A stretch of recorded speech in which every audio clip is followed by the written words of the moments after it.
Hi everyone, here I am at home again. I'm wanting to read to you at home so you can see my face, because when you're reading a story and you've got a mask on, you can't see if I'm happy or sad. You can't see my facial expressions. It's really important that we use our faces when we're reading. That's why when you're reading with mummy and daddy, sometimes it's good to sit in front of them, not just next to them, where they can't see your face. Especially if you're reading with little brothers and sisters, you want to capture their attention and you want to use your eyes to look up and look at them, and that's called using eye contact. Contact is when you touch something. I'm making contact with the wall. You can make contact with each other, but you can also use your eyes to make contact. So that's why I want to read from home. Leonard Doesn't Dance by Frances Watts and illustrated by Judy Watson. And it's really important that we talk about the illustrator here, because Miss Zai and I have been talking to you about how important it is to use the illustrations to read a story. Sometimes the illustrations tell a whole different story, or they totally make a story even more detailed. So when you do your illustrations, don't just illustrate what you're writing, don't just draw what you're writing. Add some extra detail that you haven't put in your writing so that your reader can really enjoy your story. Okay, here we go. Leonard Doesn't Dance. One Sunday morning, Leonard was woken by a rapping from down below. Rap, rap, rap. Who's making that noise? He groaned. He was like, oh. He flew down to the ground to investigate and found that someone had nailed a poster to the tree trunk of his tree. Here's the poster. Do you like dancing? That's what it said. Do you like dancing?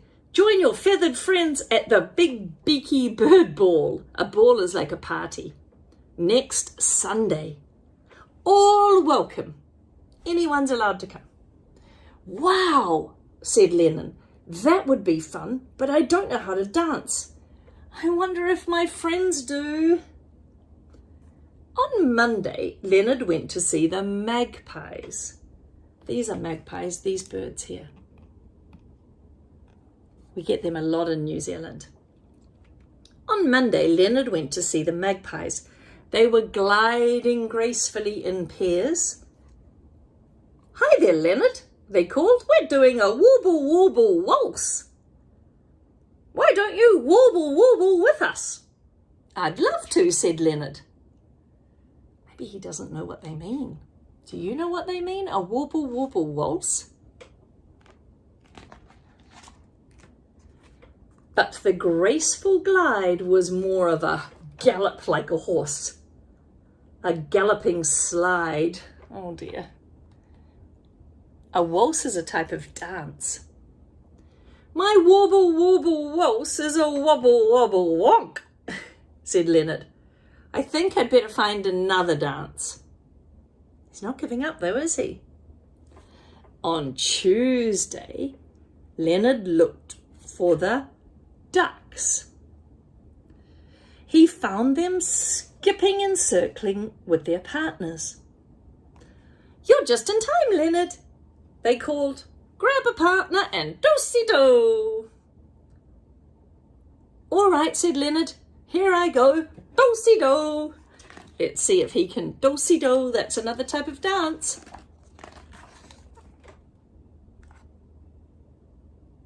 Oh no, look at him. See, the pictures have already told me what's happening.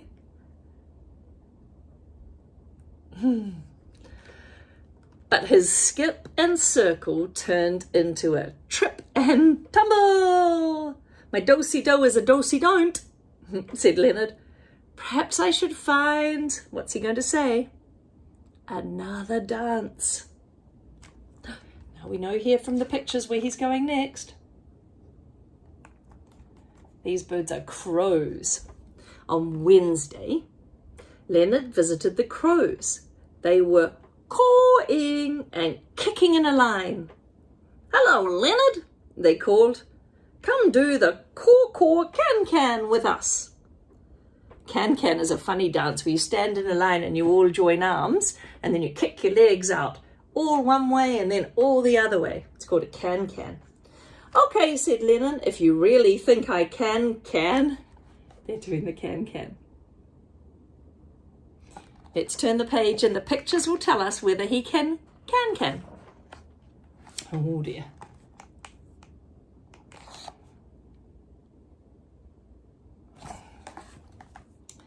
But though he tried to kick in time, Leonard made the whole line tilt and topple. Even my caw-caw can is a caw-caw can't, he said with a sigh.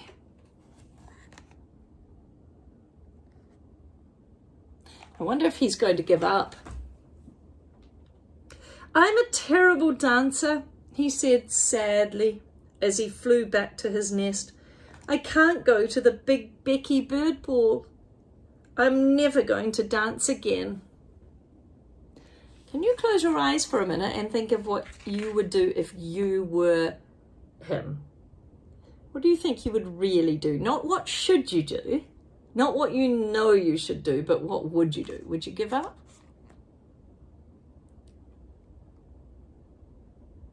Yeah, maybe some of you would give up. And I understand that because it feels embarrassing or a little bit uncomfortable. You feel like other people would laugh at you. But it's super important to worry about yourself, not how other people look at you. Don't worry about what other people think of you. If he's going to have fun at the dance party, even if he's just talking to people, even if he's crazy dancing and slipping over by mistake, it's fine because he's having fun. Don't always worry about what other people think. None of these other birds have been mean to him about it. He's just said, I'm going to go and keep trying. I wonder at the end whether he will give up and say, I'm not going to the party. And then he'll be really disappointed and sad, won't he?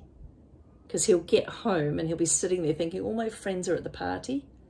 And then the next day they'll all talk about the party and he'll say, I wasn't there. And he'll think, why wasn't I there? Because other people were going to laugh at me? That's a shame. I don't think you should worry about other people. Let's have a look. On Thursday, Leonard saw some marvellous rosella, so we know this is Australian, rocking and reeling. Oh. Come dance with us, Leonard, they called, but Leonard shook his head. I don't dance. I don't dance. He's given up trying now. Oh dear, I know that feeling. It feels uncomfortable. On Friday, Leonard saw a group of galah, grooving and giggling. They were groove dancing. Come on, come with us, Leonard, they all cried. I don't dance, said Leonard, and he hurried away. Oh, I think this is the party. On Saturday, Leonard saw the whirlwind of woodpeckers whooping and leaping. Come dance with us, Leonard, they called. Leonard longed to leap and whirl and whoop with them, but he knew he couldn't. I don't dance. I don't like the way he said he knew he couldn't. Because there's no one way to dance. He can do what he wants. He's supposed to just be having fun. So he can do any type of dancing. Then he flew back to his nest and he hid in his leaves. I wonder if you've had a time when you have been really shy or you felt like you couldn't do something and everyone else could and you felt like hiding. I remember it myself.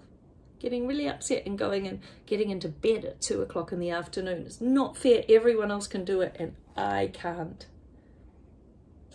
It felt really horrible. It's a horrible feeling. We have to figure out how we can teach our brains not to get quite so upset. And actually, do you know what? Adults are really impressed when people say, I can't do it, but that's okay. I'm going to give it a try. And when the kids grow up in your class, they will say, hey, I remember that kid in my class who gave things a try, even if they couldn't do it. That's called a growth mindset.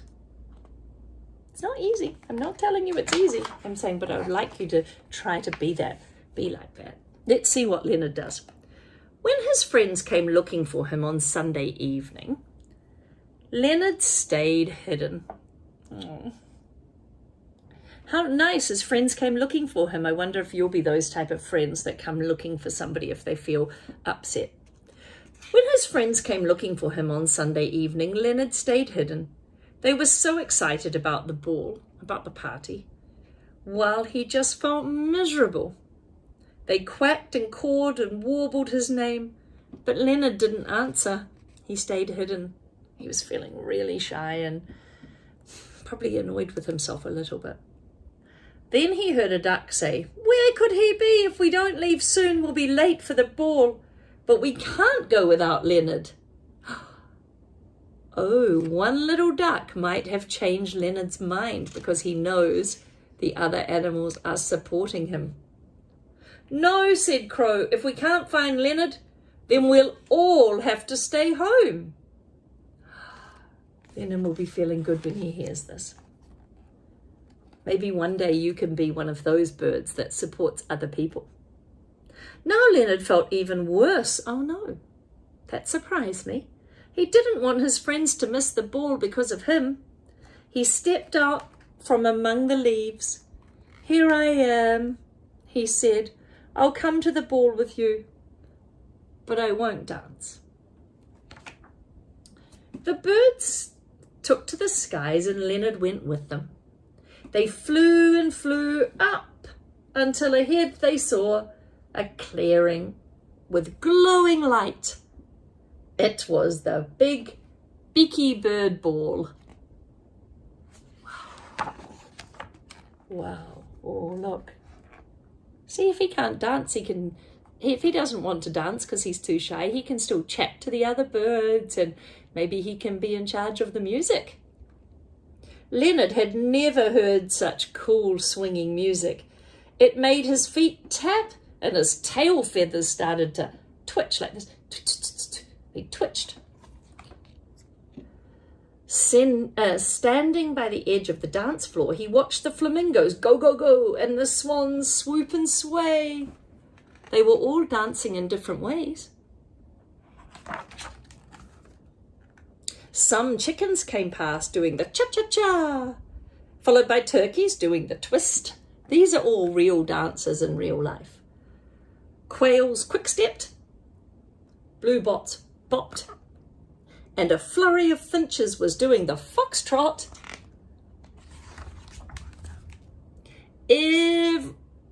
Just a minute. Everyone was jumping and jiving except Leonard. If only he could dance too. He wished he'd never come to the big beaky ball. I guess he was feeling uncomfortable or a little bit embarrassed. Then he spied a large buffet on the far side of the dance floor. That's where all the food's laid out at at hotels you have all the food there and you can go and help yourself. "A cupcake might make me feel better," he said as he slipped between the penguins doing the pogo and a pair of prancing puffins.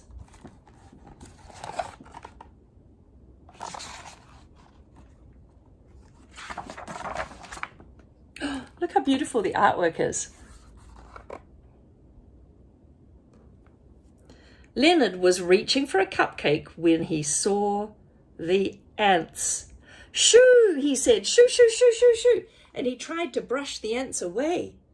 But instead of shooing, the ants began to crawl all over Leonard.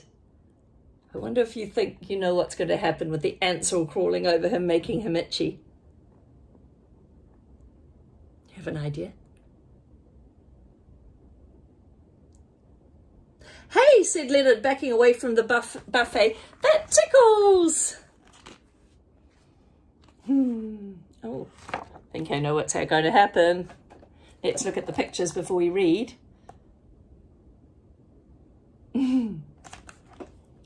He squirmed and he wriggled, but the ants didn't come off.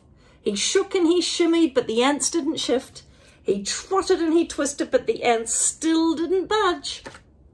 The other birds on the dance floor stopped and watched. "Ants, gasped Leonard. Ants! Ants! Ants, said the penguins. Ants in his pants, it's a brand new dance. Hey, that rhymes. Ants. Ants in his pants, it's a brand new dance. Has he invented a new dance? The magpies began to squirm and wriggle. The ducks began to shake and shimmy. The crows began to trot and twist. Soon everyone in the big beaky bird ball was doing the ants in the pants dance. And Leonard danced, and he danced, and he danced.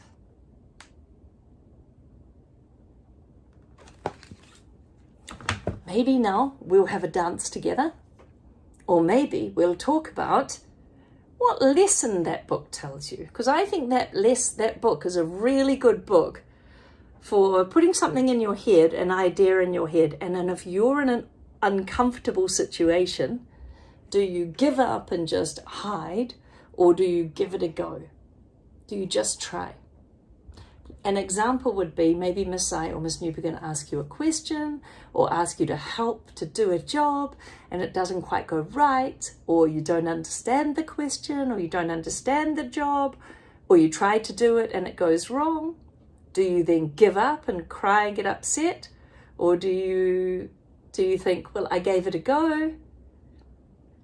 And then maybe you go and speak to somebody and say, oh, I feel uncomfortable about that. I don't really want to do that, or it went wrong and that I got embarrassed, or I don't want to stand up the front and talk in front of the class because it makes me uncomfortable. And Miss I and I will help you work through that so you get to a stage where you're also like him. You don't hide away, you give things a go, and then you'll feel this real pride inside you that you learnt to overcome that type of fear or nervousness or uncomfortableness. Okay, so we're going to talk about that and watch some dances. I love that book.